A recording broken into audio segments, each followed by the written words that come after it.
Hey everybody, it's Erik Torenberg, co-founder, partner of Village Global, a network-driven venture firm. And this is Venture Stories, a podcast covering topics relating to tech and business with world-leading experts.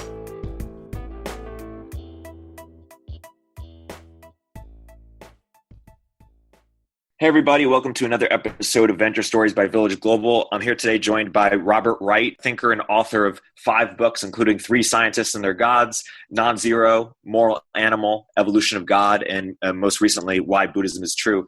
Bob, welcome to the podcast. Well, thanks for having me. And of course, founder of Mindful Resistance newsletter and meaningoflife.tv and Blogging Heads. I should not say those things as well. I encourage saying those as often as possible. So let's start with a quick background. So if through the Evolution of God book, you were trying to figure out whether religion can be reconciled with science and whether religions can be reconciled with each other, how would you pithily describe the questions that your other books were trying to explore and figure out as well? Well, let's see. It's a good question. I guess all my books, I remember when I was writing my first book, 3 Scientists and Their Gods, in the 80s, somebody asked what I was writing a book about, and I said the meaning of life, kind of half-jokingly. But it was kind of about that. And in a way, I think they all kind of have been since then. I'm interested in questions about how we should live, how we should structure society, moral questions. And I think, more than a lot of people these days, I'm interested in the question of ultimate purpose, whether there is some kind of larger purpose that we're part of. That question has certainly informed both Nonzero and the Evolution of God, and was brought up in that first one, 3 Scientists and Their Gods. So that's a big theme with me. I see a unity in my books that maybe is not evident to anyone else, so I may be imagining it. But No. Do you think it's a coincidence that it started from an evolutionary perspective, then from the Abrahamic religion perspective, and then from Buddhism? Like, could you have gone the reverse? Or how do you think about the sort of that journey or sequencing? Well, I think the Evolution of God, I would say the purpose of the Evolution of God was pretty different from the purpose of the most recent book, Why Buddhism Is True. One thing the Evolution of God was up to was looking at what circumstances bring out the best in religions and what circumstances bring out the worst. And the answer I came up with was kind of one that had been grounded in my previous book, Nonzero. The basic answer was, and I tried to document the answer at almost tedious length through the history of the Abrahamic religions. But the argument was that when religious groups see another group as being in a non-zero-sum relationship with it, in other words, there's a possibility of a win-win outcome, they're more likely, and they see signs that the other group wants to play ball, so to speak, so the win-win outcome is possible, an economic gains, or maybe they can benefit by uniting against some common enemy or something. But when they see the possibility of a win-win outcome, playing a non-zero-sum game to a positive-sum outcome, they're more likely to find in their scriptures reasons to be nice to the other group. That's what's going to make them focus on the brighter side of their scripture rather than the darker side. In all the Abrahamic religions, you have a brighter side and a darker side. They can find in their scripture reasons to be nice to you and reasons to be mean to you. But what I argued is that one of the main determinants of which they look for is what kind of relationship they see themselves being in with another group. Okay, so that's an example of something that I was up to in the Evolution of God that I really didn't get into in the Buddhism book at all. Now, it's true that the Evolution of God wound up addressing the question of higher purpose and arguing, as I had in Nonzero, that there was some reason to believe there is a purpose that is unfolding, that we're part of, that has a moral direction. So in that sense, it was about the question of, valid spirituality or what kinds of religious beliefs might make sense in a modern age.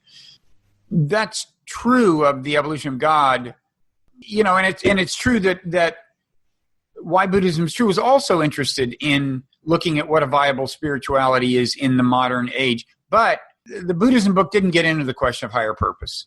So they were, I don't really see the missions of I see some overlap in themes in the two books, but I see their fundamental missions as being different. Although, as I said, I see them as being part of a larger whole in terms of the way they fit into my interests and my kind of quest for meaning, or however dramatic you want to make it sound. That's a perfect answer. And I wanted to get into the purpose. That among a few other topics are something that you've really been thinking about and writing about for decades. And you have a couple interviews with Steven Pinker and Daniel Dennett, among other folks, where you really get into the purpose, and they have a difference of opinion from you. I'm curious if you can describe the crux of a difference of opinion that you think you have with Pinker and Dennett on this issue of purpose. And then I'm curious as to not so much why that matters, that difference of opinion, or more so is what are the implications. What should we do differently based on that difference of opinion, if anything? Well, where I don't differ with them is in my view of how biological evolution works. We are all three Darwinians. So when I talk about the possibility of biological evolution and then human cultural evolution, which of course has, if biological evolution carried us from single strand of DNA through, by us, I mean all of life, through kind of the one-celled level of organization to the multi-celled creature level of organization to the societies of multi-celled creatures level. If biological evolution did that, then cultural evolution carried our species further from hunter-gatherer village to, ancient city-state, globalized world on the verge of a global community, if we play our cards right, which at the moment we're not doing, but I'll leave that aside. I don't differ with Dennett or Steve Pinker on the mechanics of how that works, either the biological evolution or the cultural evolution. I think there's reason to think, though, that mechanistic process is subordinate to some larger purpose, which could mean a number of different things, and they could either be cheering or not cheering, but that's the main difference. Is they don't think it's impossible, I don't think. And I don't think they think it's crazy to say that we could talk about there being evidence or no evidence, and argue about whether there is evidence of a larger purpose. But they don't agree with me that there's much evidence that there is one. I mean, the Dennett video of mine, I would encourage people to watch, because the honest truth is, I think he kind of was conceding, if you read, that there was evidence. And then I wrote that, and then he had kind of conceded that, and then he got all upset and insisted I misunderstood him and so on. But it's a fascinating artifact. That video, if you Google the one with me and Dan Dennett, it's a conversation that goes in a lot of places, including, we talk about consciousness, but the purpose argument, I think that video would give people a real sense for the spirit of my argument. Are there implications for that argument that would impact our behavior in some way? In one sense, no, because in one sense, yes, I guess. I mean, this by no, I mean, if you look at the argument in Nonzero, it's an argument that, well, the first part barely is an argument, since it's hard to deny. There has been a growth in complexity. Biological evolution, as I said, carried us all the way to human, to the level of human societies. Cultural evolution carried us mainly through the evolution of technology, all the way to the brink of a global community, more and more complex societies, encompassing more and more land.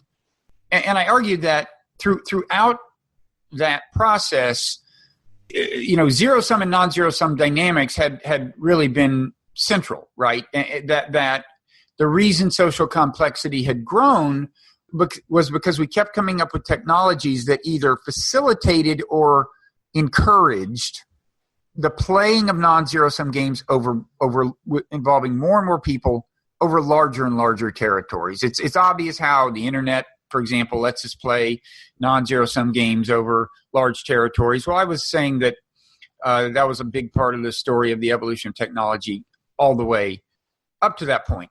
To get back to the purpose question, I further argued that we have to recognize now that there are some non-zero sum games we're going to have to play successfully if we're going to cross the threshold to a global community, as opposed to having the whole system fall apart amid fighting and bitterness. And those are non-zero sum problems such as, environmental problems like climate change. Nations have to cooperate to solve that. Arms control, not just nuclear arms, but biological weapons and so on. Weapons in space. Don't overfish the seas. There are a lot of non-zero sum problems that can only be solved through something that in some sense or another qualifies as global governance. Now, again, to get back to purpose, the reason in one sense the answer is it doesn't matter if there's a higher purpose is, in a way, what I just said, if you buy what I'm saying, it's all you need to know, okay? We've gotten to where we are. If we don't want the world to fall apart, we have to recognize that that nations and other groups need to cooperate across international borders to solve problems they mutually face. In other words, non-zero sum problems. Whether or not there's a purpose, it's in our interest to solve the problems, right? So in one sense, doesn't matter whether there's a purpose. But if you're the kind of person who is either just philosophically curious and wants to speculate about whether there's purpose, or you're the kind of person who would derive extra motivation in like addressing these non-zero sum problems, or in doing any of the other things that I think contribute to the furtherance of human progress, then, if it gives you an extra lift, extra inspiration to think, yes, there's some reason to believe we're part of a larger purpose, then it matters to you. And I think maybe it matters to me because I was brought up religiously, and some people weren't. Well, some people were brought up religiously and abandon their religion and don't care if there's a higher purpose. Some people were not brought up religiously, but would like there to be a purpose. And then some people were brought up religiously and weren't brought up religiously and don't care, and so on. There's all kinds of people. And I almost think I'm in a minority these days in caring a whole lot, but I care. I find it an interesting philosophical question. And I would emphasize, I'm making an argument. I'm not claiming divine revelation. And you can sense the logic of the argument in the Dennett video, or if you have enough time, I can eventually get into it with you. But anyway, to a lot of people, the question of purpose won't matter. I find it interesting, and also I think an affirmative answer I find motivating. And when you say get into it, was that a segue into consciousness, or what is? Yeah, consciousness is related, but it's not. It wouldn't come up in the first two paragraphs of my nutshell summary of the argument for larger purpose. Let's get into it then. Okay. You want to hear the nutshell, the part of the nutshell argument that doesn't get into consciousness? Yes. So, Richard Dawkins' book, The Blind Watchmaker, gets its title from this, I think, 18th century theologian named Paley, and who made an argument for the existence of God. And the argument was, look, if you're walking through a field and you see a rock, there's no particular reason to think the rock has a purpose, right? It just doesn't. You just look at it, it's like, what is this for? I don't know. You can do a lot of things with it. It just doesn't look like it's precision engineered to do anything. Whereas if you come across a pocket watch and you look at it, and it keeps time, you wind it, it keeps going. And especially if you look at the inside and see all the gears, working toward this goal of making the hands go around, there's reason to think, well, this does have a designer. This has a purpose and a designer. And then Paley goes on and says, well, what would you say if you come across a form of life, say a squirrel? Which category does that fall into? Is it more like a rock, or is it more like a pocket watch? Well, it's more like a pocket watch, right? I mean, a squirrel is precision engineered to do all kinds of things. To eat, to run, to stay alive. It's a sophisticated machine. And so Paley said, so it falls into the category of things that have designers, like the pocket watch. Just as a pocket watch has a human who designed it, an animal must have some higher intelligence that designed it. Now, we now know that actually the animals were designed by a process called natural selection, not by some, intelligent being type designer, right? And that's a lot of the point Dawkins is making. But Dawkins does before he goes on to dismiss the theological conclusions of Paley, Dawkins says Paley was right to note that the rock, that if you look at a rock and then look at an animal, the animal demands a special kind of explanation, okay?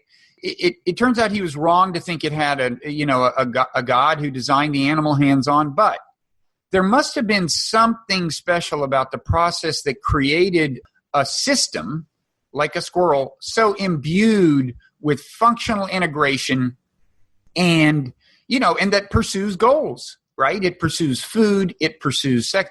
It is designed to pursue things. So Dawkins says the distinction he's making is right. It is legitimate. The distinction that Paley is making is right, is what Dawkins says. It is legitimate to look at any physical system and say, does it have the hallmarks of design? And so here's what I'm saying, okay, Richard Dawkins, if it's fair to look at any physical system and ask, does it have the hallmarks of design? And if, in fact, you've identified some of those hallmarks of design, and remember, I want to step back and say, a lot of people, including Dan Dennett, are fine with saying that natural selection designs things, okay? It in quotes, if you want to put it in quotes, fine, the word design, and say it, quote, designs things. And if you want to say that a squirrel has a, quote, purpose of getting its genes in the next generation, fine, put it in quotes, but a lot of philosophers are comfortable saying, yes, animals are designed and they have a purpose. It's just that they're designed by natural selection. So with that as backdrop, let me get back to these two categories that Dawkins is saying, yes, it's legitimate to divide things into designed and undesigned. And what I'm saying is, well, okay, here's the physical system I want to look at. Let's look at human society right now. It looks kind of like a global superorganism. There's a kind of like a giant global brain that individual humans are nodes in, right? We're connected by the internet. Does that have a purpose? And does that, like a squirrel, have a purpose? And by the way, if it does, then if we're calling the whole human species a superorganism, then and comparing it to a squirrel, which is also an organism, and saying, is it like the squirrel in some sense designed, this giant global brain, even if it's leaving aside the question whether it's designed by an intelligent being, then what corresponds to the squirrel's like embryogenesis, the maturation, would be the whole history of life on Earth. Okay, so in this analogy, the first strand of DNA is the seed of the giant global brain. Okay, and that is like so all of history has been the maturation of this organism. And obviously that's like metaphorically true. You can say that. You can call it, if you want to call it the maturation of the giant global brain, fine. The question is there any reason to think that has a purpose, okay? Like, and again, if it has a purpose and a designer, that in turn could mean a lot of things. Could mean aliens planted the DNA because they wanted to nurture a giant global brain. Could be we're in a simulation and it's a computer programmer who created the algorithm in natural selection. It could even be a meta-natural selection involving the replication of universes, which I won't get into right now because I'm sure we've lost enough people already. But the point is it actually could be something analogous to natural selection that is the, quote, designer of the giant global brain. So this may be, we may have lost all our listeners. I want to quickly dispel one misconception. One thing people say is, wait a second, no, there's no designer of the giant global brain. It's just like nuts and bolts natural selection and then materialistic cultural evolution that created it. And I'm like, yes, I know that's the process of maturation. Just as with the squirrel, the process of maturation is this physical process of DNA in an egg unfolding, in a fertilized squirrel egg unfolding into a squirrel. Right. That's a materialistic process. I get that. It just turns out that in the squirrel, it made sense to ask, why is there DNA in the egg in the first place? Does that have some larger purpose? And the answer is yes. I mean, the purpose imbued by natural selection, the purpose of a squirrel is to get genes into the next generation. That is the squirrel's, quote, higher purpose. And it's imbued by natural selection. So I just want to say, like, if you're thinking, wait, I have this killer objection to your argument, is that I personally think it's just natural selection and cultural evolution that created the giant global brain. No, that's not a killer objection. We agree on that. The question is the whole process, that material unfolding, subordinate to some larger purpose? If that's, I'm sorry, this is like, it's hopeless. It's strange to me because it's actually a very straightforward argument, and there are much more exotic arguments in philosophy than this. This is not, but I found that it helps for me to be able to like draw little charts for people. Often they go like at the end, they go, oh, so that's all you're saying, like, oh, okay, well, yeah, I guess you could be right, but I'm not that interested. Well, just to clarify, if Steven Pinker came to this view exactly, do you think any of his predictions about the future of humanity or how he would operate differently in his own personal life, I know you've been encouraging him to go to meditation retreats and stuff like that, would change? I doubt it. Again, they don't necessarily change. Steve recognizes that there are global problems that need to be solved. And I think he recognizes, although in my review of his book in Wired Magazine, it was kind of a little review essay, his book, Enlightenment Now, I kind of took him to task for not sufficiently appreciating how much the problem we need to solve, it's more like enlightenment in the Eastern sense than enlightenment in the Western sense. So, I guess what I would say is I'd rather Steve read my Buddhism book and take it seriously than Nonzero, because and that's a way of saying no. I don't think, again, whether the system has a purpose, that my argument that there's at least some evidence that the system has a purpose does not change any ideas about how the mechanics of the system work. Steve and I are largely in agreement about that and about the problems that have to be solved. He's more optimistic than I am. I think the problems are graver, and I have a darker view of humankind's likelihood of solving them. And it's to that end that I would hope that in Wired, I said, I think, it would help if more people meditated. And when you look at what it takes to overcome the kinds of cognitive biases that I think are most stand in the way of kind of progress, Steve and I both think we need, I think meditation could help.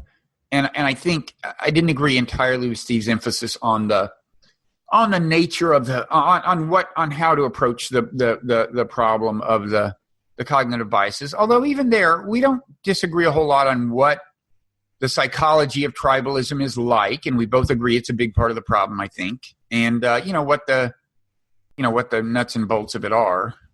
So, but what are the two different proposed solutions? Or if yours is more enlightenment in the Eastern sense, or meditation is his more science, technology, capitalism? Like, how would you describe the crux of the different solutions to? Well, I think first of all, and this is something he has in common with Sam Harris, I think he probably buys to some extent into Sam's view that all we need is to get into the spirit of the Enlightenment and to be these rational, Westerners. Maybe I'm putting it too tendentiously.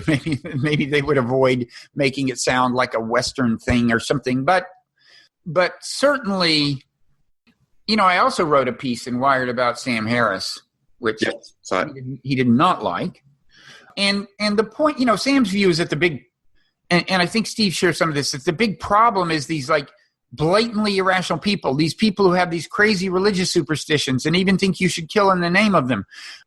I don't think that's nearly all the problem. I think the problem is the psychology of tribalism. I think it afflicts us all. I think it afflicts Sam Harris. And I think we all need to do a better job of understanding that it can be just as big a problem in a secular humanist, the psychology of tribalism, as in a fundamentalist Muslim or Christian. And I think once you understand that, if you agree with me on that, then you may agree that the challenge is really a pretty stiff one, because that also means agreeing that the problem is really subtle. It's not just ridding the world of superstition, right? The problem is recognizing how subtly our thoughts and perceptions are biased by various cognitive biases, especially those cognitive biases that are implicated in the psychology of tribalism. And once you recognize how subtle the bias is, first of all, you realize we're all subject to it. And you also realize it's hard to eradicate.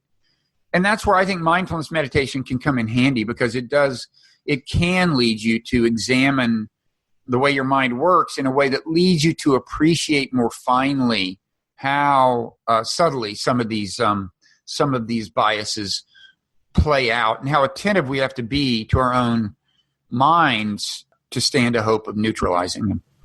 Where you both agree, I would say, or you all agree, is that there's no going back, that there will be only increasing complexity, that we will, merge into some sort of global organism or global brain, and that is perhaps inevitable. I think there's going back. The going back is called collapsing into chaos. But I do think those are the two alternatives.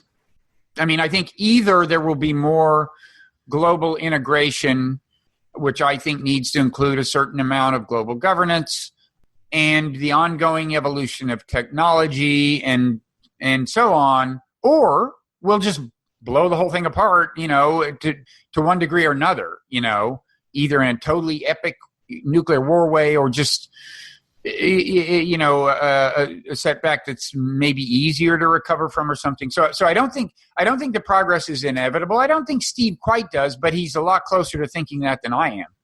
Does Nonzero, or do you have a view on whether that global governance will be more, or cooperation will be more centralized than decentralized? Because you could envision a world where it's a global UN-like structure, yeah. Or you could envision a world where where the crypto enthusiasts have their future, and it's thousands of independent cities and pseudonymous identity and the sovereign individual thesis. I think things should be no more centralized than necessary. In general, we should look for decentralized ways to solve problems, because for one thing, historically, when political entities like nations and empires had centralized rule, and the rule has become despotic or tyrannical or something, the saving grace of the world has been that those polities tended to pay a price for that. In other words, it tended to, in the long run, kind of weaken the functioning of the polity in some sense, beyond some level of tyranny and despotism, and there were always rivals who could exploit that and pick up the pieces, right? And the trouble is, when you get to the global level, there's no rival to pick up the pieces, and so in other words, the consequences of overly centralized governance could be graver when there's only one polity in the whole world, kind of. So I don't like the term global government, because it does call to mind the idea of, world government headquarters. I like the term governance because, for one thing, some of these problems are solved on a regional basis. And in general, I think you should, cede no more power to some kind of centralized entity than is absolutely necessary. But I mean, it's tricky because there are sometimes arguments for centralization. I'll give you an example. The World Trade Organization, until recently, until Trump showed up, I thought it was actually working not that badly. Trump has done a number of things to undermine it. He's even systematically refusing to, help to appoint.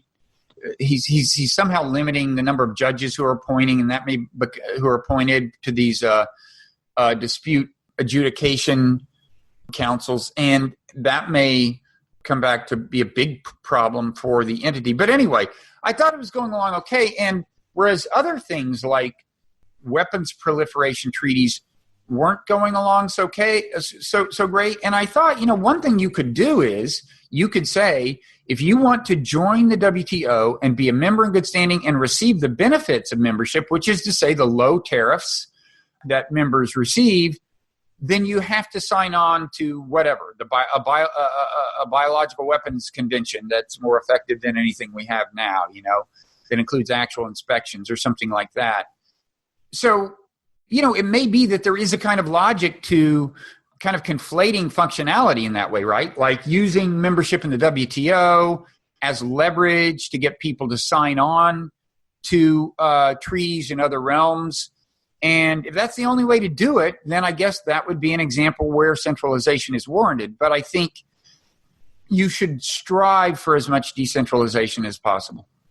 You've written about how groups have bonded over a common enemy, but there have been things that have, but over time, things that have inspired us more than a common enemy, and especially as we collectively get bigger, it gets harder to have a common enemy. How do you think about that? Yeah, well, I mean, the problem now, it's not just that the world is the size of global society makes it hard to have a common enemy. There's just the fact that there doesn't seem to be one. I mean, the New York Times keeps running these pieces about extra, these UFOs that Air Force pilots may have seen, but aside from that, I don't see any signs of an invasion from Mars. So there's that problem, and this has a long history in science fiction. The Day the Earth Stood Still. There was an episode of The Outer Limits, if anybody remembers that TV show, about how they got together and faked an invasion from Mars to unify the planet. And it's it's a serious point, because human beings, nothing galvanizes societies like the perception of a common enemy. And the problem we face now is that we have common enemies, but they tend to be in inanimate form. Climate change is a common enemy. It's a threat to human beings in many different parts of the world. You could say the proliferation of biological weapons, or just pandemics, right? That's a common enemy, the threat of Ebola. And so we have a common interest in doing something about that. But those kinds of enemies that don't assume the form of actual human beings pointing a weapon at you tend not to be as galvanizing as the prospect of some kind of immediate invasion. And that's a challenge we face. There is evidence that, even more abstract sources of kind of non-zero-sumness, like climate change, abstract, even distant threats, can play a role in inducing coordination. So, the situation is not without hope, but it is true that as social organization moves toward the global level, there's a kind of a fuel that social organizations' upward drift has had in the past that it doesn't have now. Nation states and empires and so on, part of the congealing effect with them was often the perception of an external enemy or rival, and we don't have that now, and that's a challenge.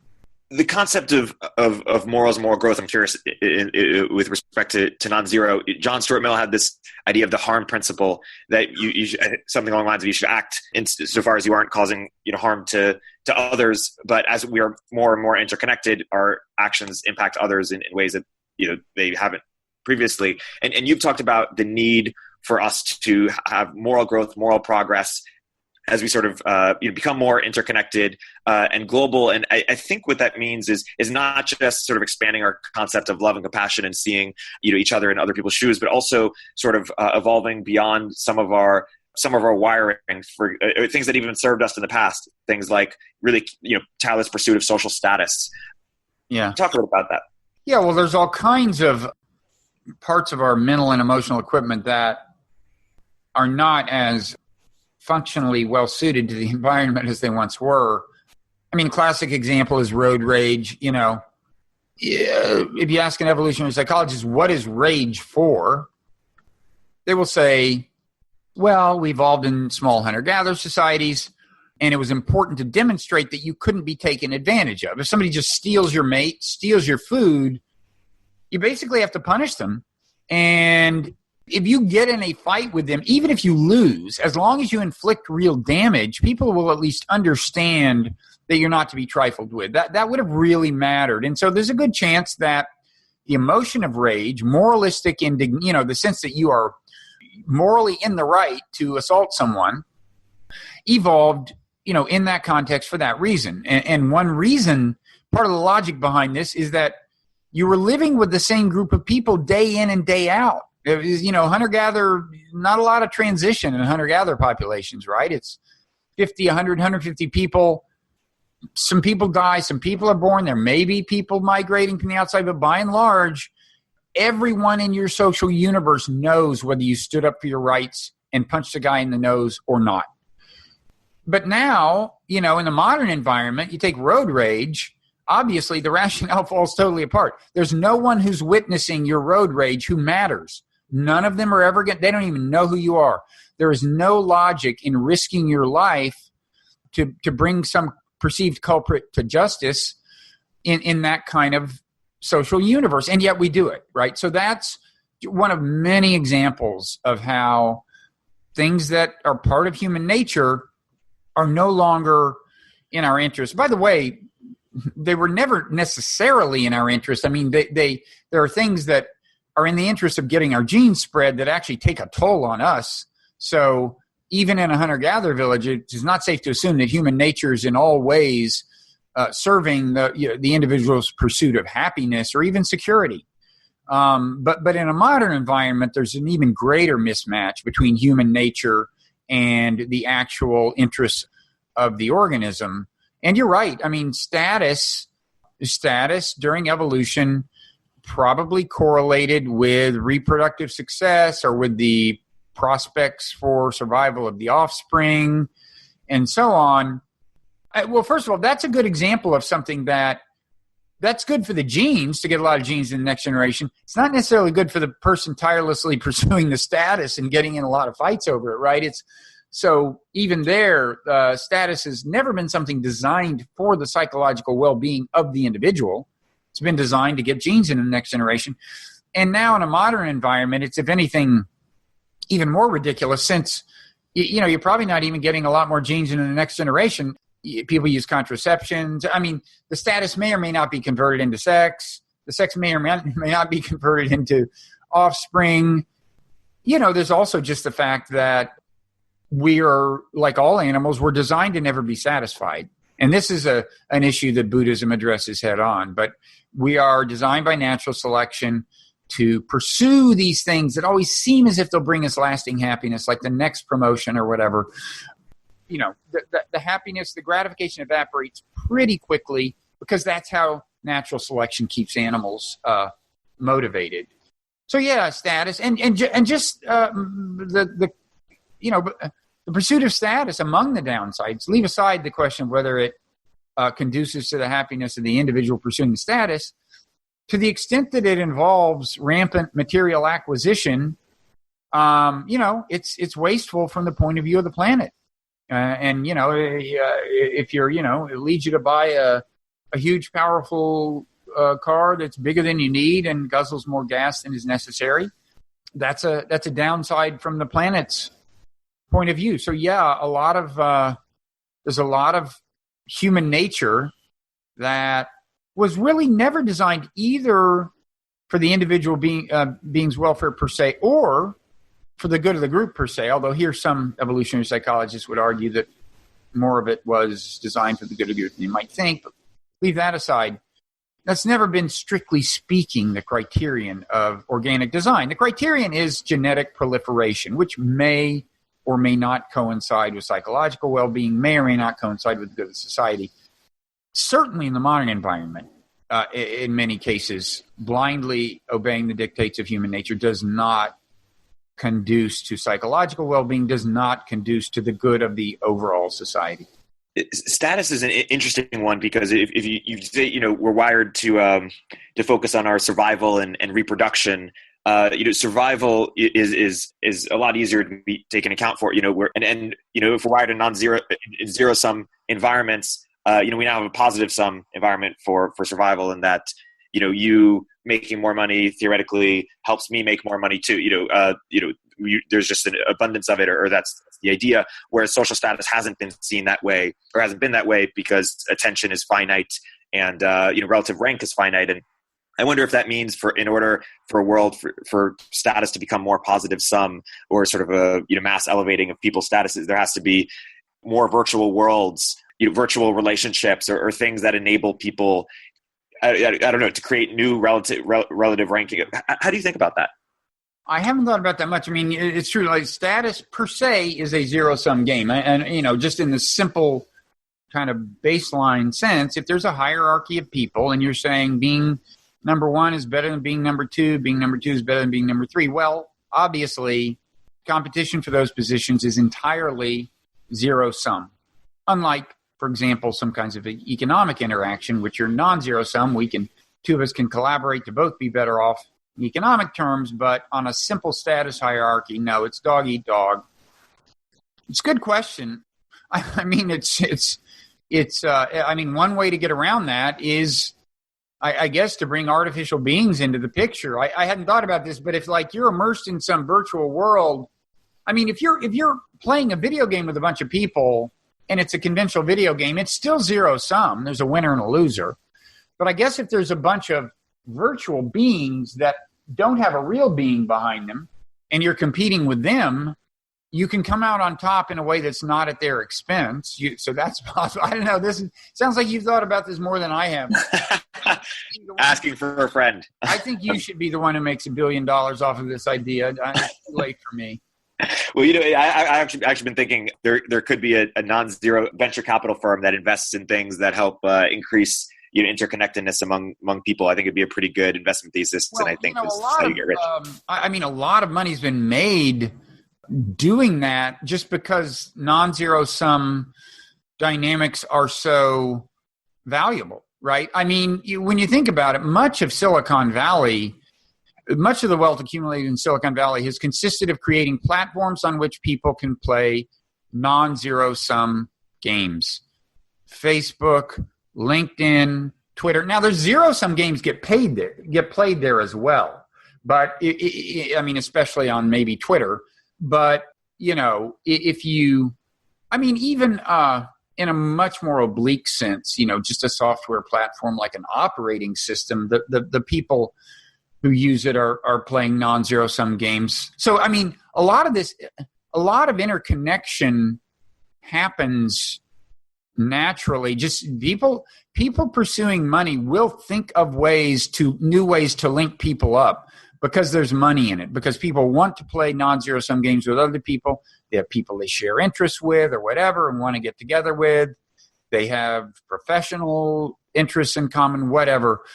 The challenge we face right now is that, some of these platforms have certain dynamics that are reinforcing, tribalism, political polarization.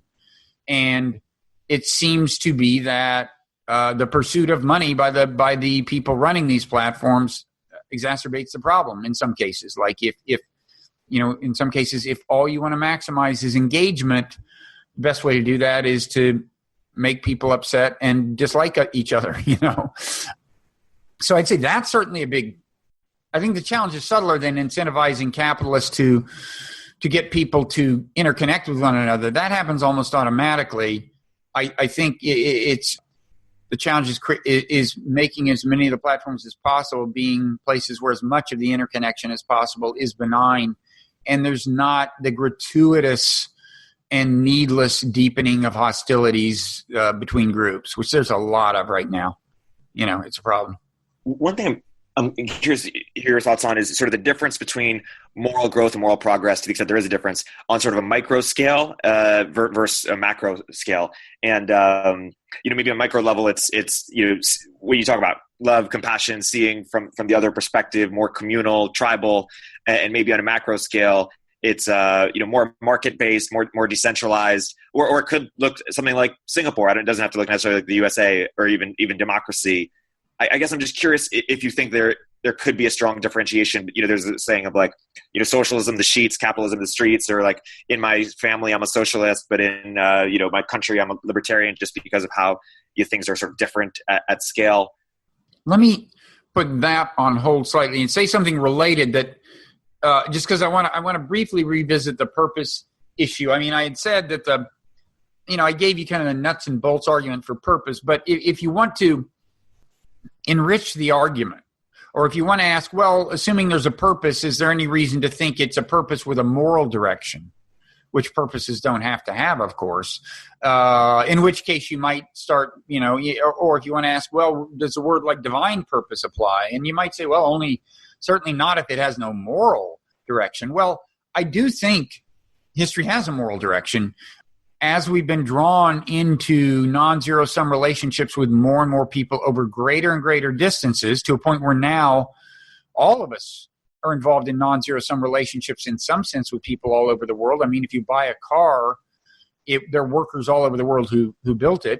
You may not know them, but you actually have an interest in a certain sense in their flourishing. You don't. It's because that they're alive and well that they built you a car, right? So,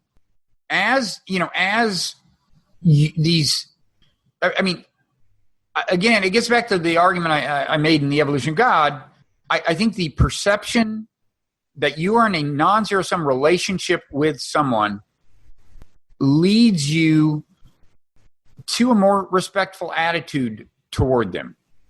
You can't do business with people very readily while dehumanizing them and showing contempt for them and total disregard for their rights, right?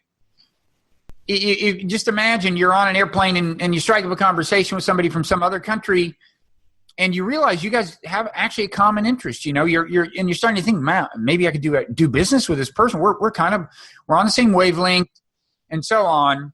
And then suppose the subject turns to like what their religion is, and they tell you what their religion is. Well, whatever their religion is, you're going to be in a mood to think positive thoughts about it, right? I mean, you're just going to be, once you see the possibility of collaboration with someone, you're not inclined to shower them in disrespect and contempt.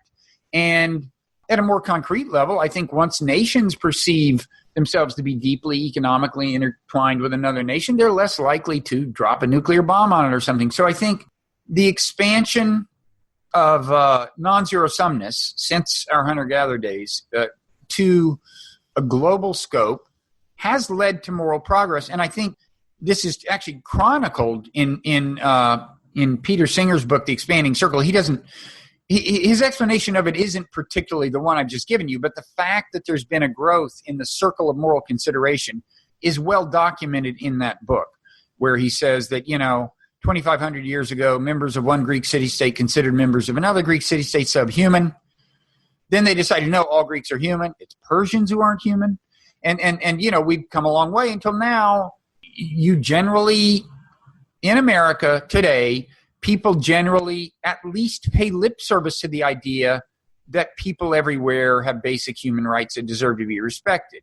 I mean, even some of the more egregious bigots, by and large, know they're not supposed to talk like bigots, whereas 100 years ago, it was different. So I think there's been moral progress built into the expansion of non-zero sumness that has been the kind of driving force of the growth in social complexity in the scope and in the complexity and breadth of human societies, geographic scope of human societies. And so that's just something I want to note that is interesting in its own right. You could say it adds to the argument for purpose. You might not. But anyway, that's a tangent I want to throw in, and maybe I've spent so much time on that you should give me a brief refresher on the question you actually asked. No, sure. Question was how moral progress looks at different scales, like in a micro level, between, tribes and communities versus on a macro level, the ability to think, in terms of systems and how they organize with one another, and that they might be more decentralized or more market-based, or basically that the future could look more like Singapore than the USA, or in terms of macro level. Do you mean, can we kind of morally evaluate alternative systems of social organization and say centralized power is inherently less moral than, say, a decentralized, things like that? Or just the when you talk about moral progress, I think you sort of view it sort of bottoms up. Hey, if I view my neighbor as, or someone in the Middle East, or I don't know, some country that we have hostile relations with more sympathy, that can scale. Where sometimes the way systems are designed and the way incentives are organized seems to be that the study of that seems to be very different than the study of empathy. And I Paul Bloom's book Against Empathy, you interviewed Paul, of course, or that empathy isn't enough necessarily. It's also building systems intelligently well, certainly. I mean, I would say, and I don't know if this directly gets at what you're saying, I would say following our moral intuitions is not a surefire guide to behaving in an actually moral fashion. I mean, Paul's point is, well, kind of, is a subset of that. I mean, he's saying that empathy actually often misleads us. So that is a case. I mean, this is a micro-macro thing. Empathy at the micro level often can lead to macro, like policies and so on at the macroscopic level that arguably are not morally optimal. I mean, an example I think Paul didn't use, but given my own ideological persuasion, I'm inclined to use it. When we're being encouraged to go to war, people always tugging on the heartstrings. It's like, think of the children in Iraq who are suffering under tyranny, which is a perfectly valid thing to say. It's just that it's easy to get people to think in a not super careful way if you get them sufficiently revved up emotionally. I mean, the first Iraq War, the Persian Gulf War, which I actually didn't, I kind of opposed it in advance, but not the way I did the 2003 war. But anyway, they brought these people into Congress who testified that in Saddam Hussein's Iraq, they unplugged incubators in the hospital so the babies would die. Well, turned out to be a lie. People speaking turned out to be not nurses or whatever they had represented themselves as. They were actually like PR people for some group that wanted to invade Iraq. But still, even if it is the case that there's that that there are those kinds of human stakes, and there often are, certain kinds of moral thinking, including empathy, can cloud our vision and lead us to heedless of consequence. I mean, Paul's example was a classic example is the baby Jessica in the well. You're probably too young to remember this, but this story dominated the news. It was a baby in, I think, Midland, Texas, where I actually lived once. Jessica was caught in a well. It was, and look, that's important. But I mean, the society almost ground to a halt over, the drama of baby Jessica in the well. It went on for days. They finally got Jessica out. I'm very happy for Jessica, but we lost a lot of man hours. And that's the kind of thing that's one of the examples Paul was making. But I mean, and again, I don't know if this gets directly to your question, but, the manipulation of emotions by political leaders to various ends is something we need to always scrutinize. Sometimes they're consciously manipulating them to evil ends. Sometimes they're not. But sometimes when they're not, the thing still bears watching. So I don't know. I feel I still haven't answered your question. But well, I'll ask it in a different way, which is there a world you envision that still has moral progress that looks closer to China than it does the United States?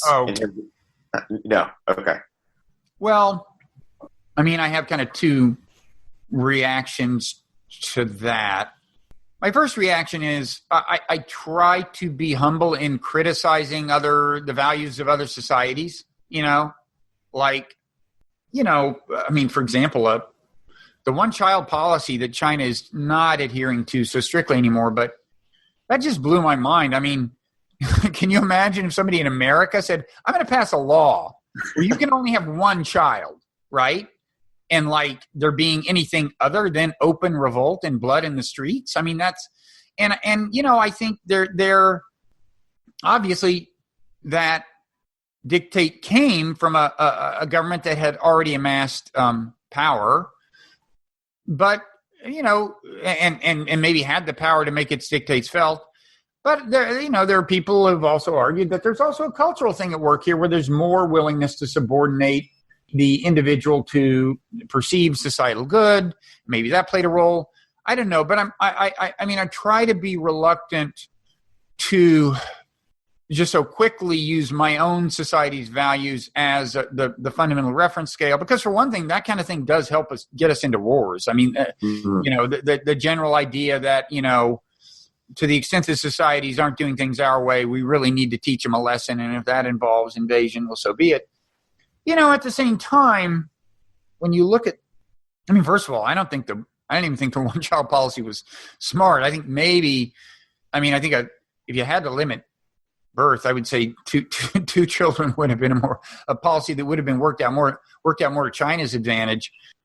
Talk about radical experimentation. They don't even, there's never been a society where people don't have siblings. What effect does that have on the psychology, right, of people? Mm-hmm. Who knows? But anyway, on the other hand, you look at what they're doing now with the Uyghurs, and I just, I try to be, again, humble in my approach, but I don't see myself ever saying that, it could in principle be just as good to take members of one ethnic group and, subject them to re-education and so on as to do it our way.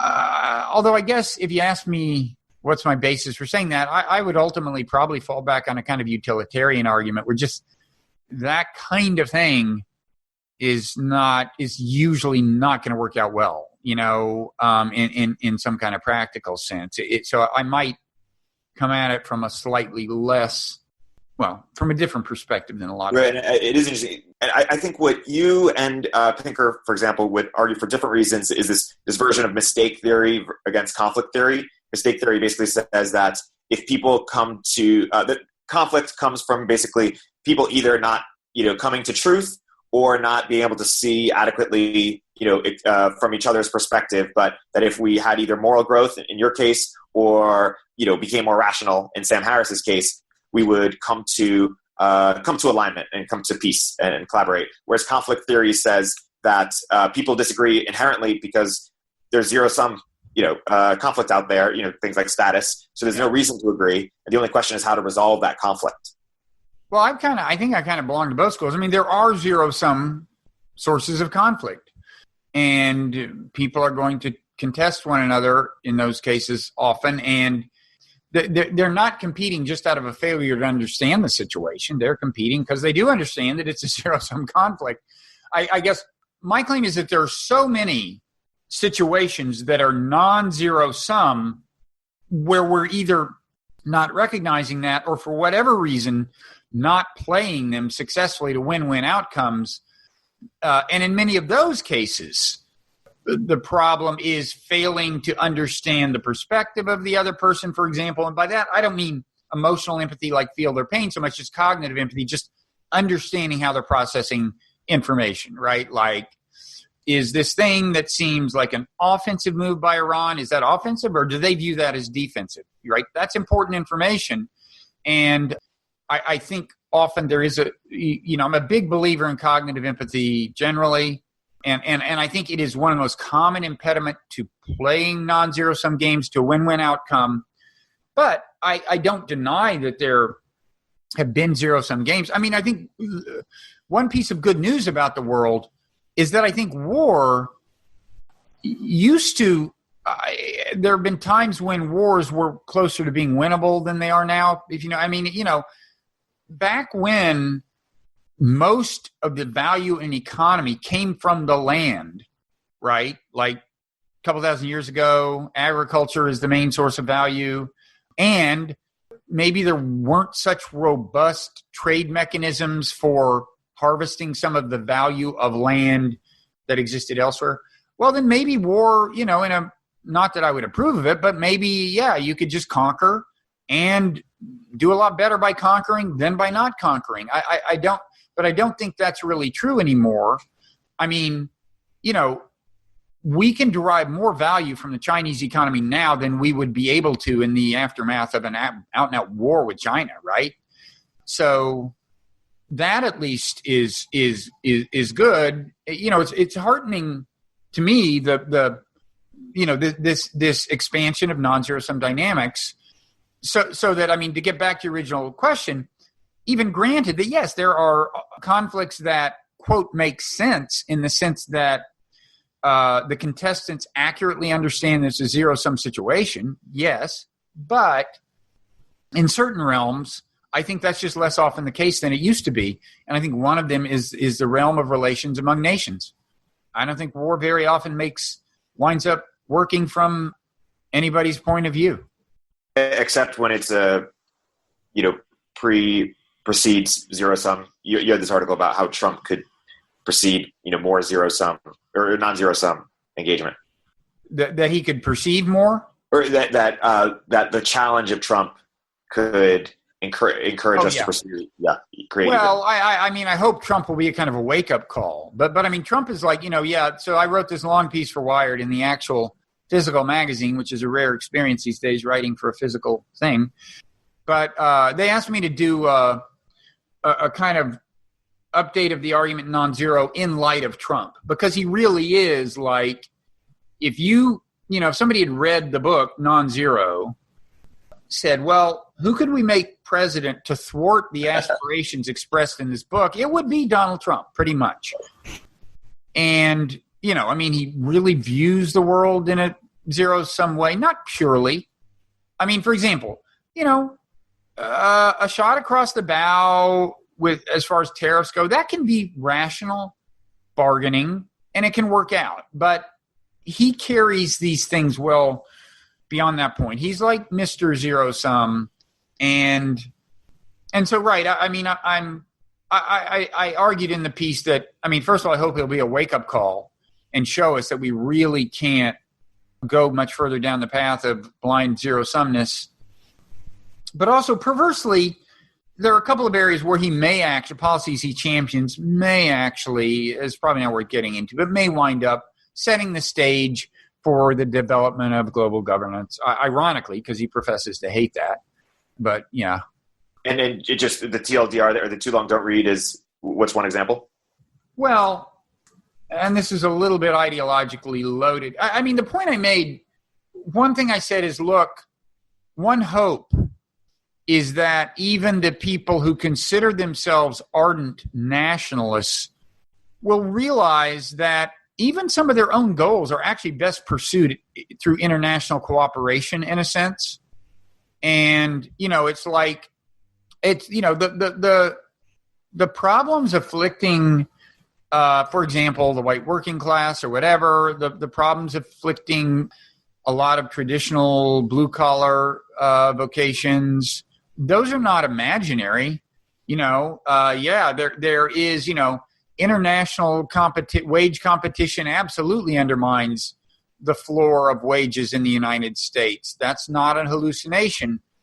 But you may find that as a practical matter, your best hope for addressing that is through an international mechanism. And the example I gave is that, Trump, in his newly, whatever he calls his version of NAFTA, I forget the acronym, he did, under pressure from labor, or the labor, the kind of labor avatars who are whispering in his ear, he did include a thing where it has to do with the average wage level in factories in Mexico that build cars or car parts or something.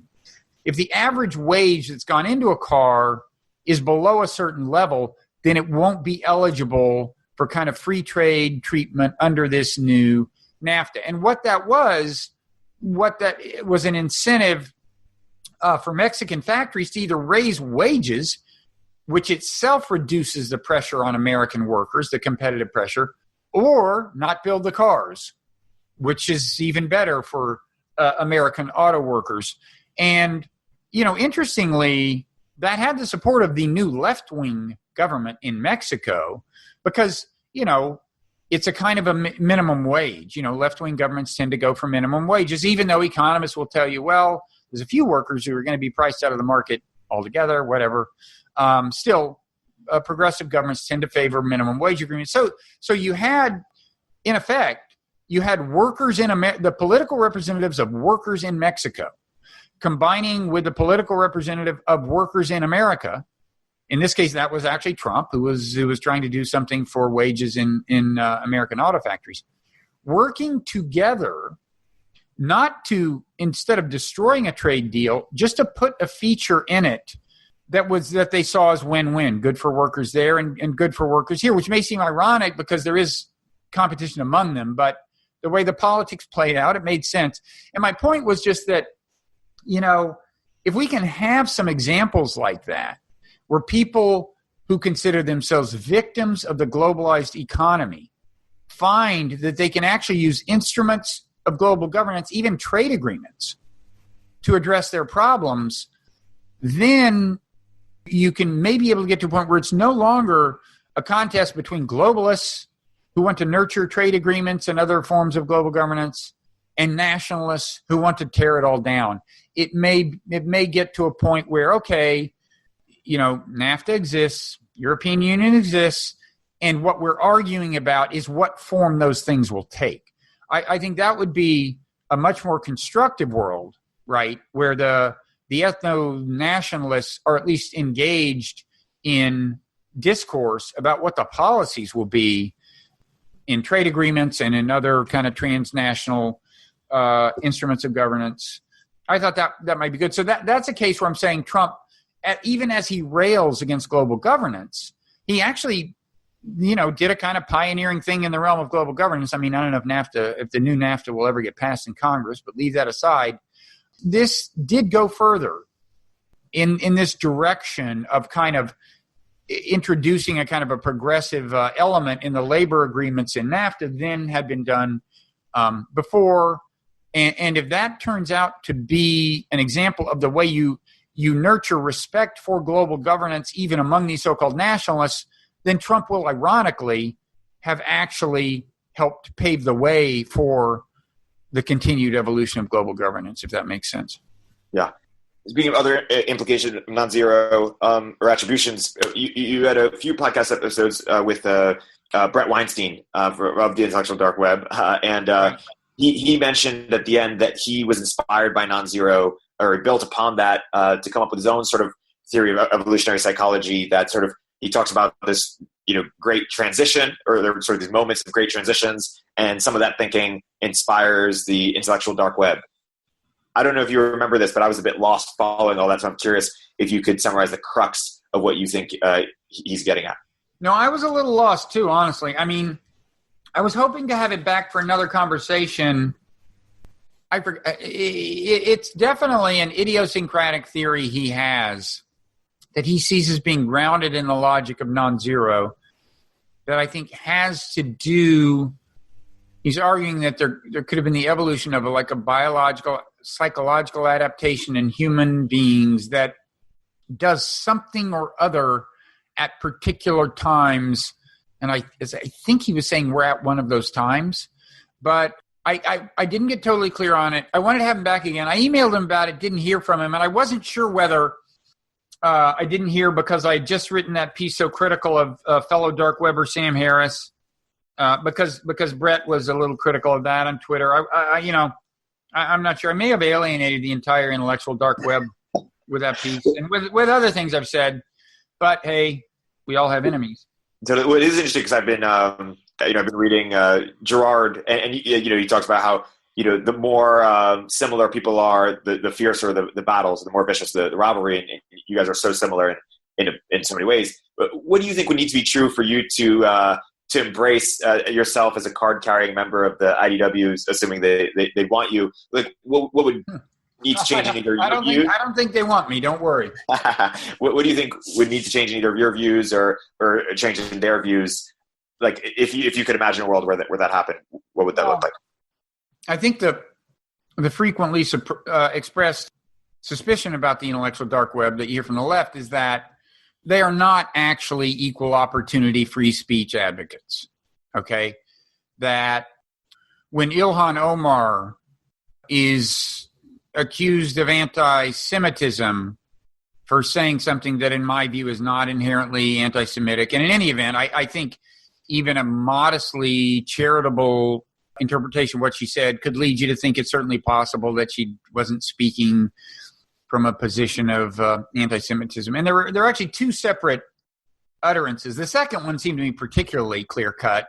I'm trying to think. The first one was about the Benjamins, and then the second. Well, in any event, it has been pointed out that people in the IDW, Ben Shapiro and so on, Sam Harris, do tend not to spring so rapidly to her defense as they do to the defense of someone who was deemed politically incorrect for suggesting gender differences, or maybe saying something about who knows who knows. Anyway, that's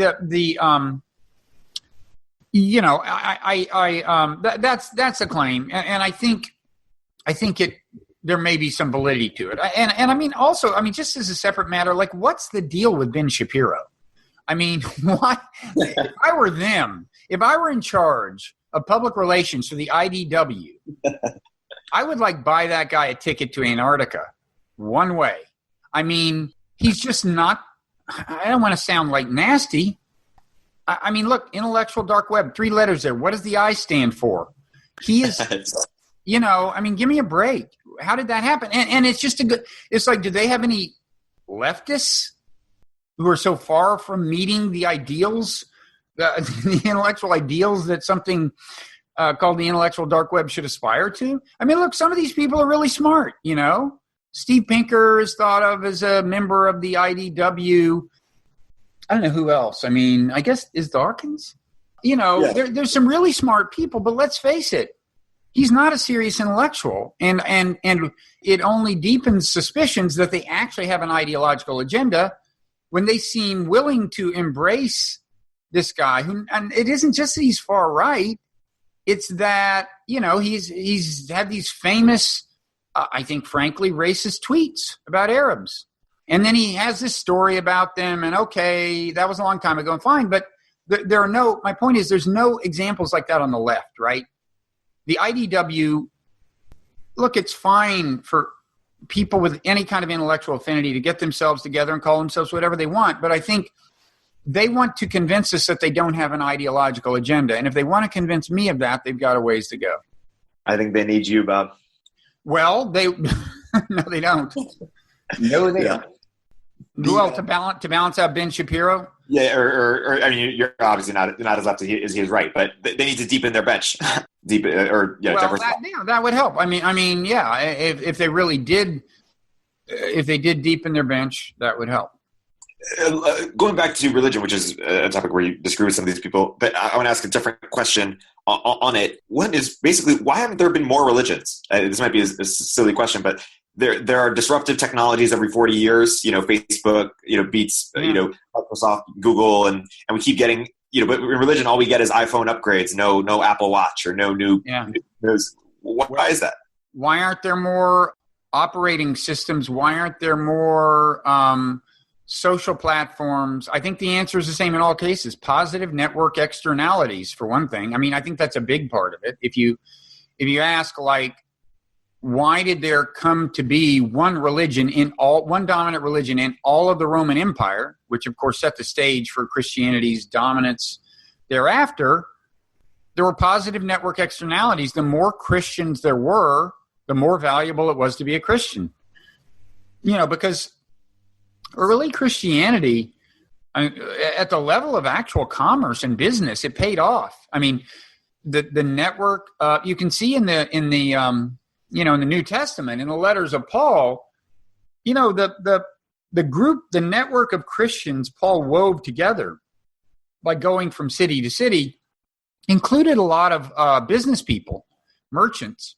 And one thing they could do if they wanted to travel to another city to do business was they would have a home. They could stay with Christians. And, now we think it's like, what's the big deal? You travel, you find out, what the hotels are, you stay in a hotel. Well, they didn't really have hotels, And so it wasn't so easy to get plugged in a new city. And it greatly mattered to have Christians to draw on. So I think, and other kinds of benefits. I mean, personal, there are personal psychological benefits to belonging to a church, but Muslims, we think of, what's one famous feature of early Islam is jihad, is conquest. But, trade networks, Islam was it was an economic platform, as was Christendom, right? It was, shared values. The rules of the road are agreed on. You can trust these people because they think if they cheat you, they'll go to hell. So as these networks grow, the bigger the network, the more value there is in belonging to it. And that's it's more, the story's more complicated than that. Yeah, but even then, because Facebook will get disrupted in the next 30 years or 40 years, whereas religions last hundreds or thousands of years, right? Well, so far, but I mean, disruption used to take longer than it takes now. Christianity is getting disrupted now in a way. Yeah, I mean, religions may be more long lasting, but I also think the cycle of disruption is just faster now. And I'd also say that. Well, I don't know. I mean, so like I said, the story's more complicated. I mean, religions come to characterize entire political entities during history, they have at least. And so they become intertwined with empires. And the success of the empire has tended to extend the religion. So even leaving aside what I said about how positive network externalities drove the expansion of Christianity, once you've got large polities that identify with a particular religion, you've got a whole political system that is reinforcing adherence to the religion, and also just whatever the logic is behind larger political entities then tends to drive the largeness in religious entities. So it's a complicated story. I do think positive network externalities play a big role.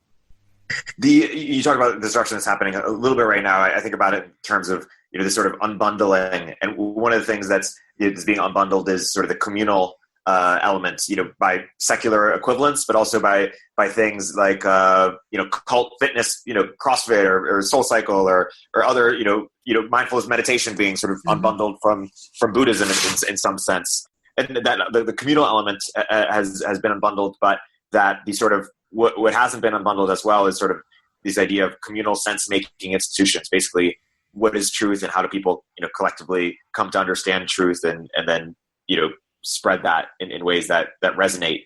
Does that make sense to you, or how do you think about that? Well, you're saying, so what has been unbundled or at least fragmented are certain aspects, certain goods that religions used to deliver, you're saying, like community. Yep. Sense of communal. Well, just community. I mean, it used to be that when I was a kid, our church was an important part of our social infrastructure. And so just sheer socializing, has become more fragmented. But what is it you're saying has not yet been fragmented and is on a more unified platform? I would say community has been fragmented, but in some ways has become coherent, at least in subcultures. What has been fragmented but not coherent is meaning or truth. There's sort of this great atomization of, a little bit of mindfulness meditation, a little bit of, list, a little bit of that, and it doesn't really cohere in terms of meaning and truth. No, I agree. I mean, and I guess it's part of the challenge America faces in terms of kind of just sticking together. Is that less is agreed upon in those realms. And it's a real challenge. I mean, honestly, the sheer rate of change, like the thing I don't understand about these singularity people, who think who have some kind of faith that as change accelerates, you get to a point where everything turns out wonderfully. Like, isn't the logical thing to worry about the opposite? That the faster things change, the harder it is to adapt in time, right? And I just, what you're describing is like a lot of things right now where I just think, man, I don't think it's my imagination that things are changing faster and faster. The very texture of life has been transformed since I was young. I'm, of course, a lot older than you, but still, what you're talking about is a good example. And it's like we don't foresee these things. It's like the internet, when it first showed up, you've heard the stories. Everyone had there were various very optimistic stories about it. And I wrote fairly early on about the fragmenting tendencies of it in the early mid '90s. I did, but I don't think we fully reckoned with how deeply and bitterly fragmenting and polarizing a potentially unifying technology like communications technology could be until it really was upon us. And now it is. I mean, I don't, to get back to your original question, I mean, are you suggesting that it would help if someone could promulgate some kind of thing that is in some ways a spiritual worldview that would appeal to a lot of people and a lot of us would be on the same platform? Yes, or there'd be many, or we do what we have done for community. There would be Soul Cycle or or CrossFit equivalents. But yeah, that there's be a sort of surge of religious entrepreneurs who are trying to create meaning making structures and infrastructure for people, and we'd be on either probably a few big platforms and a bunch of long tail of smaller ones. Yeah, might be nice. I mean, I guess right now you're seeing more fragmentation at the higher levels of affluence and education, and maybe not seeing that at lower levels of affluence and education. I mean, for example, in Latin America, there's been kind of movement from one platform to another. There's been Catholicism has faced challenges, but the evangelical religions have been doing very well. I wouldn't say it's a uniform story across all sectors of society and the world that there's fragmentation, but certainly in the cultural realm you and I occupy, there is that. I mean, I feel I have a kind of spiritual worldview, but I've never articulated it as such. And it draws on things like Buddhism, but maybe I should work harder to articulate it for my own good, just so I'm clear on what I believe. But I like to think that there is a worldview that offers people the personal, at least some of the personal benefits that spirituality and religion have offered, and enlist them in the mission of helping the world and keeping it on track as it continues to evolve toward higher levels of social organization. And not, maybe that's misleading, but as it continues to globalize, because again, I do think the only alternative to more integration among peoples is trouble. So it would be nice. Right. Going to the sort of micro macro, back to that for a second. Like one on a micro, one solution is sort of increase in moral growth. Well, basically, there's this quote of, put up really quick. We have Paleolithic emotions, medieval institutions, and godlike technology. And sort of, what the moral progress is asking for is to improve the Paleolithic emotions. But you can imagine a different world, or additionally, a world where we said we're going to give everybody equity in each other, or everybody gets equity in the United States, or gets equity in other countries, maybe. And so we get richer materially when China gets richer, when Russia gets richer. That might be improving the medieval institutions and creating incentives for us to care beyond that. Is that something that you resonate with, or you feel as sort of equal? Well, I hadn't heard that particular idea. I mean, I do believe that our mechanism of adjustment shouldn't consist only of trying to, solve, kind of adjust the expression of human nature or modify the expression of our emotions and so on in ways that reconcile us to the world. I certainly agree that innovative policy ideas matter. I mean, what you said is interesting because, of course, it was already the case that a lot of affluent upper class people do see themselves as having a stake in the success of other countries. Their mutual funds grow. They're actually doing business with China, or they just perceive that smartphones are cheaper because of China or whatever. Whereas other sectors of society feel more victimized by globalization. I think, certainly some version of what you're talking about needs to happen, which is to give people who can accurately say that at least in the short term, they are casualties of globalization, give them more of a stake in the success of the system. I haven't thought carefully about how exactly you do that. And so I haven't thought about whether you do literally what you said or metaphorically what you said, but one or the other, yeah.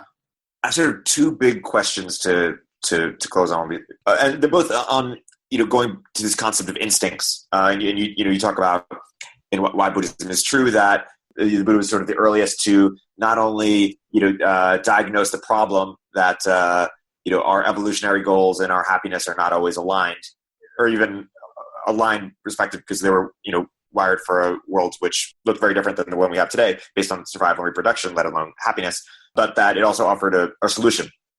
And even within Buddhism, obviously, they're more this sort of tantra versus renunciation dichotomy of feel the feelings versus renounce the feelings. I might be botching it a little bit, but there's this metaphor that feelings are like smoke detectors, that most of the time they are probably inaccurate or not worth listening to, but for the times that they are correct, you're thankful you have them. That's why you have smoke detectors. Does that metaphor resonate? Well, yeah. I mean, sometimes anxiety gets you to do something you need to do. And same with all these feelings. Not everything is a false positive, if that's what you mean. A lot of our emotions are designed to be false, to generate false positives, because it's like better safe than sorry situations, right? We overestimate the speed of big approaching objects because better safe than sorry. You're usually wrong. The subtle feeling that you need to get out of the way right then is usually wrong. You actually have more time, but better safe than sorry. There are these false positives. So, yeah, I mean, emotions are designed to, some of them, to signal danger. Some of them are designed to over-signal, to err on the side of caution. To my mind, I mean, I'm basically a utilitarian, but the source of moral value in the world is the fact that there are sentient beings. There are beings for whom it is like something to be alive. And this gets back, by the way, to your very original question about consciousness, whether that figures into my views on larger purpose. I would point out that nobody has a clue as to what the deal is with consciousness. Why it is like something to be an animal, certainly including a human animal. It doesn't seem to follow from some kind of description of natural selection that it would be the case. In a way, the most natural kind of scientific view of consciousness, in a way, would be to assume that it's epiphenomenal. In other words, it doesn't even influence our behavior, notwithstanding the intuition that we are influencing our behavior with our mind. So in that scenario, consciousness is just like thrown in, if it is an epiphenomenon, it's just thrown in for free, and it with no function in that scenario. And if that's the case, and if it's not the case, we still have no clue as to what is the case, because none of us can successfully conceive of a relationship between the subjective world and the physical world that, involves a different kind of causality other than epiphenomenalism, I'd say. Anyway, forget what those last few sentences. What I'm going to say is consciousness is also the thing that gives life meaning. If it were not like something to be us, if everything on this planet were just a zombie and none of them actually experienced pleasure or pain, yes, they did retract their hand from a fire. They were programmed that way, but the fire had not caused them pain. Yes, they did eat food, but it didn't taste good. They ate it for the nourishment, but there was no subjective sensation of pleasure. When they looked at something, there was no apprehension of beauty. If there was no subjective experience, I would say life has no meaning, even if it looked exactly like it does. If you and me and all the insects and mammals were robots with no interior life, I would say life has no meaning, life on this planet, and yet it does. So, and what gives it meaning is the existence of subjective experience or consciousness. And one thing this process has done is increase the richness of consciousness, right? I mean, that's what biological evolution does. More and more complex animals seem to have richer forms of consciousness. So it is a machine. Biological evolution is, in this view, a machine for generating meaning just by virtue of creating richer consciousness. And if you buy the idea that consciousness has no function, that it's epiphenomenal, then it's the meaning is thrown in for free. In other words, the meaning, the moral meaning of it is the only function in a certain sense. Okay, so I'm just saying, if you bought the rudiments of my idea for a purpose, which again isn't meant to be a killer argument or proof of larger purpose, but meant to add evidence to the hypothesis that there is larger purpose. If you bought that and then started saying, well, what else is there that might convince me? I think this would be another thing. I already mentioned the moral direction of history. I would think the fact that biological evolution is a consciousness-making machine and therefore a meaning-making machine, should not go unnoted. Do you think virtual reality and artificial intelligence also count as a higher form of consciousness, or a lower form of consciousness, or a different form as we immerse ourselves more with there? Not to open up a whole other can of worms. Well, I'm agnostic. I mean, for all I know, my thermostat, for all I know, it's like something to be my thermostat, but we would have no way of knowing. Whether we could eventually have a way of knowing, I don't know. But my point is, the fact that something doesn't say I'm feeling consciousness doesn't mean it's not conscious. I assume it's like something to be my dog, but my dog has never said it's like something to be my dog. And I'd say the same with artificial intelligence. If you ask, what is it that makes consciousness? Could be complex information processing. It's always like something to be a complex information processing system. That's not a crazy hypothesis. If that's the case, then it's probably, like something to be Microsoft Office. I can't imagine it's very fun. Right. And it is interesting that, some scientists have sort of written off the importance of philosophy. And I think I've heard you lament that. And maybe this is one of the questions that the field of philosophy can make some advancements on in the next. Yeah, although it's a tough one. I mean, mind-body is the mind-body problem is one of the most imponderable things.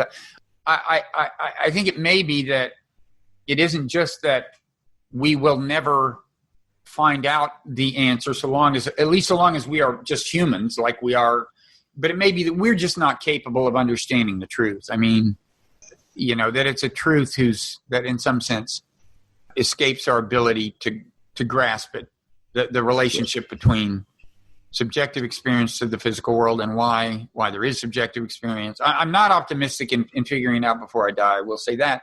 But it could be either enhanced human intelligence or collective human intelligence, right? Like, it's like no one person knows how to to build a Boeing 747, but the corporate brain of Boeing knows how, right? The distributed information processing system across many humans understands.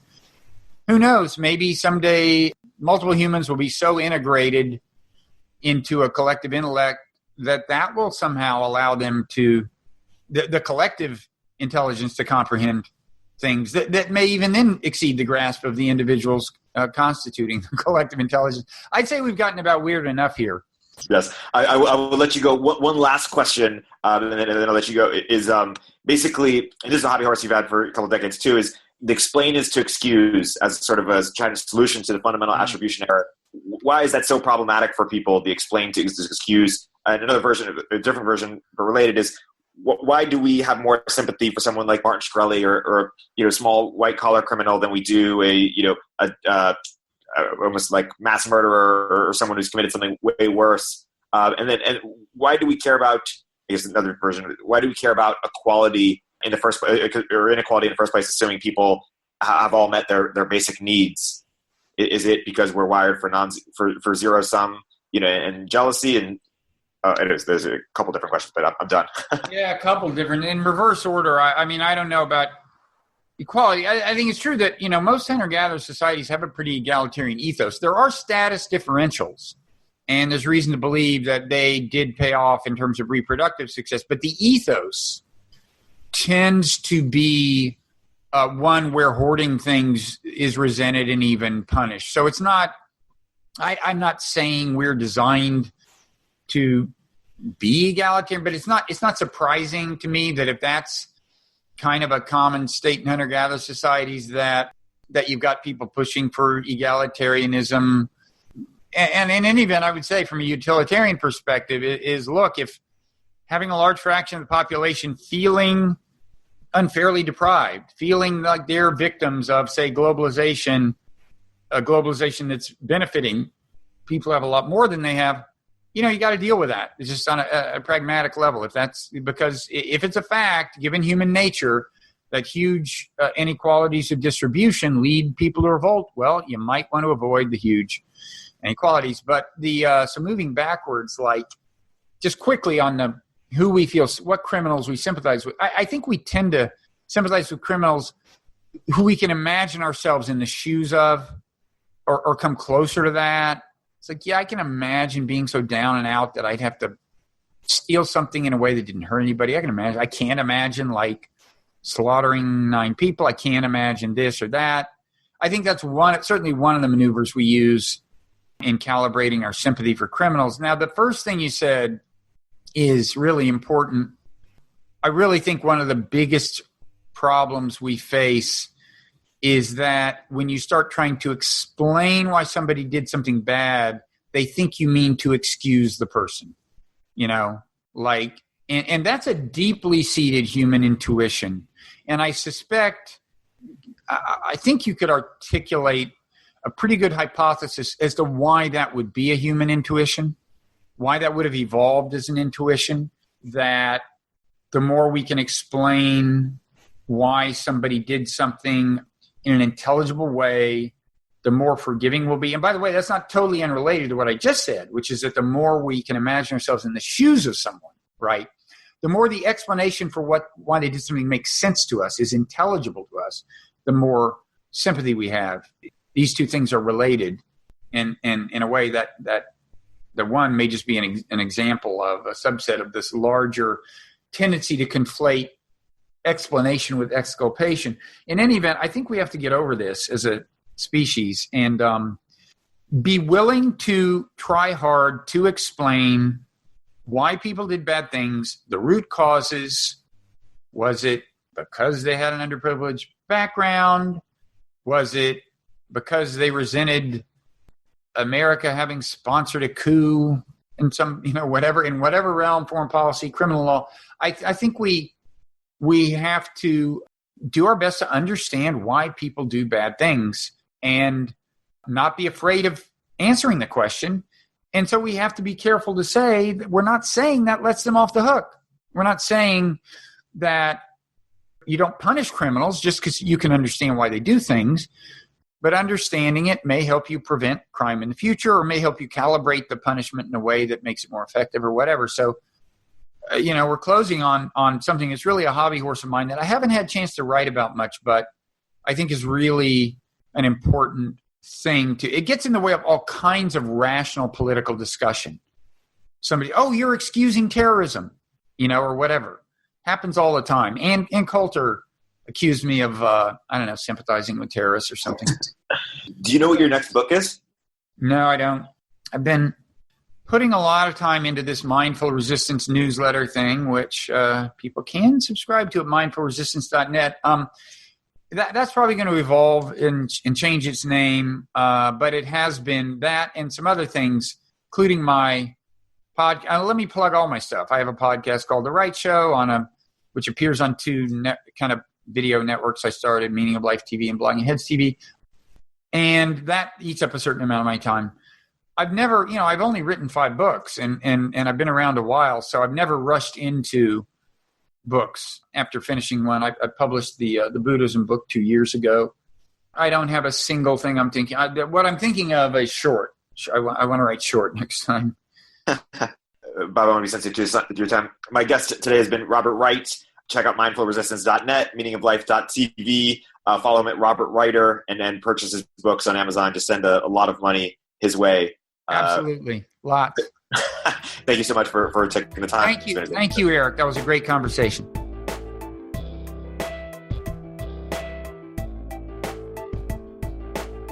If you're an early stage entrepreneur, we'd love to hear from you. Please hit us up at villageglobal.vc/network catalyst.